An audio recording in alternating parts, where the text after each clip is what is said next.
Late yestreen, I saw the new moon with the old moon in her arms, and I fear, my master dear, we shall have a deadly storm. The Ballad of Sir Patrick Spence. Well, if the bard was weatherwise who made the grand old ballad of Sir Patrick Spence, this night, so tranquil now, will not go hence unroused by winds that ply a busier trade than those which mold yon cloud in lazy flakes, or the dull sobbing draught that moans and rakes upon the strings of this Aeolian lute, which better far were mute. For lo, the new moon, winter bright, and overspread with phantom light, with swimming phantom light o'erspread, but rimmed and circled by a silver thread. I see the old moon in her lap, foretelling the coming on of rain and squally blast. And oh, that even now the gust were swelling, and the slant night shower driving loud and fast. Those sounds which oft have raised me whilst they awed, and sent my soul abroad, might now perhaps their wonted impulse give, might startle this dull pain, and make it move and live.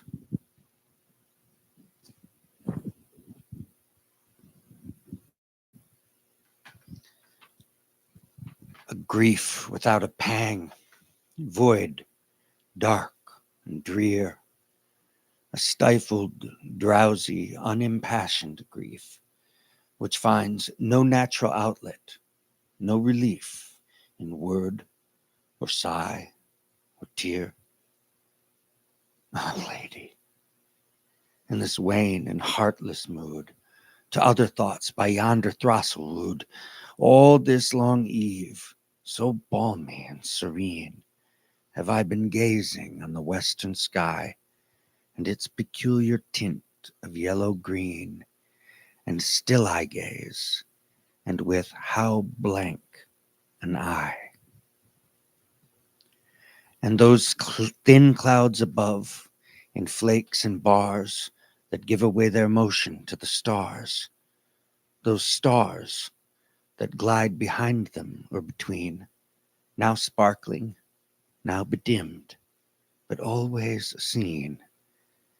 Yon crescent moon is fixed as if it grew in its own cloudless, starless lake of blue. I see them all so excellently fair. I see, not feel, how beautiful they are. My genial spirits fail, and what can these avail to lift the smothering weight from off my breast? It were a vain endeavor, though I should gaze forever on that green light that lingers in the west. I may not hope from outward forms to win the passion and the life whose fountains are within. Oh, lady, we receive but what we give, and in our life alone does nature live. Ours is her wedding garment, ours her shroud. And would we all behold of higher worth than that inanimate, cold world allowed to the poor, loveless, ever anxious crowd? Ah, from the soul itself must issue forth a light, a glory, a fair, luminous cloud enveloping the earth. And from the soul itself must there be sent a sweet and potent voice of its own birth, of all sweet sounds, the life and element.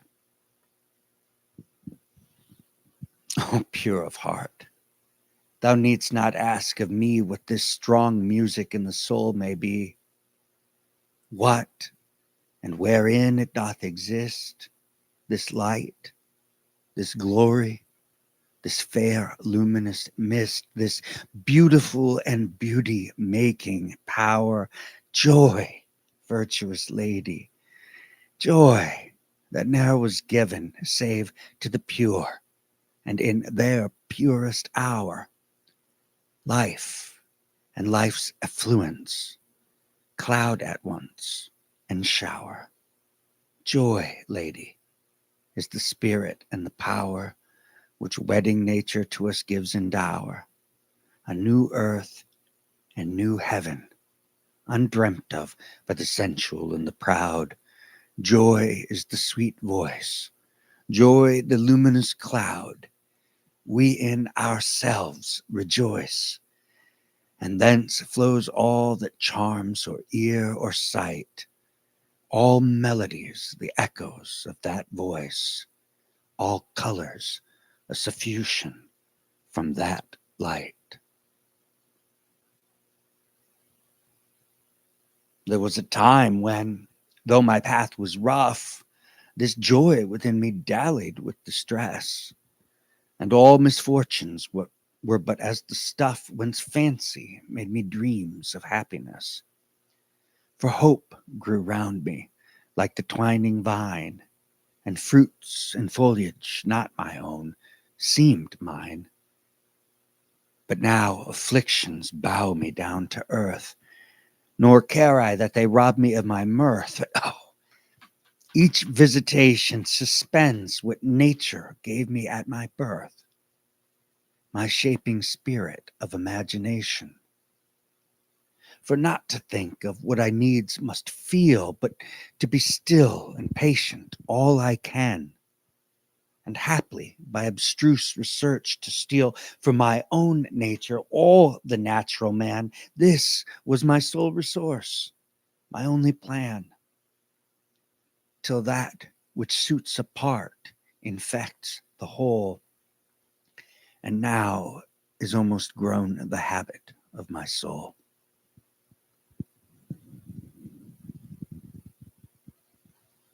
Hence viper thoughts that coil around my mind, reality's dark dream.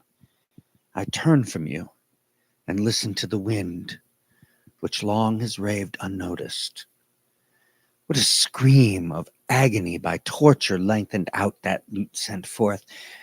Thou wind, that ravest without bare crag, or mountain tarn, or blasted tree, or pine grove whither woodsmen never clomb, or lonely house long held the witch's home, methinks were fitter instruments for thee, mad lutanist, who in this month of showers, of dark brown gardens, and of peeping flowers, makest devil's yule with a worse than wintry song. The blossoms, buds, and timorous leaves among. Thou actor, perfect in all tragic sounds, thou mighty poet, e'en to frenzy bold, what tell'st thou now about? 'Tis of the rushing of a host in rout, with groans of trampled men, with smarting wounds. At once they groan with pain and shudder with the cold. But hush, there is a pause of deepest silence, and all that noise, as of a rushing crowd with groans and tremulous shudderings, all is over. It tells another tale with sounds less deep and loud, a tale of less affright, and tempered with delight, as Otway's self had framed the tender lay. 'Tis of a little child upon a lonesome wild, not far from home, but she hath lost her way, and now moans low in bitter grief and fear, and now screams loud in hopes to make her mother hear. 'Tis midnight, but small thoughts have I of sleep. Full seldom may my friend such vigils keep. Visit her, gentle sleep, with wings of healing. And may this storm be but a mountain birth. May all the stars hang bright above her dwelling, silent as though they watched the sleeping earth. With light heart may she rise, gay fancy, cheerful eyes. Joy lift her spirit, joy attune her voice. To her may all things live from pole to pole, their life the eddying of her living soul. O simple spirit, guided from above, dear lady, friend devoutest of my choice, thus mayst thou ever, evermore rejoice.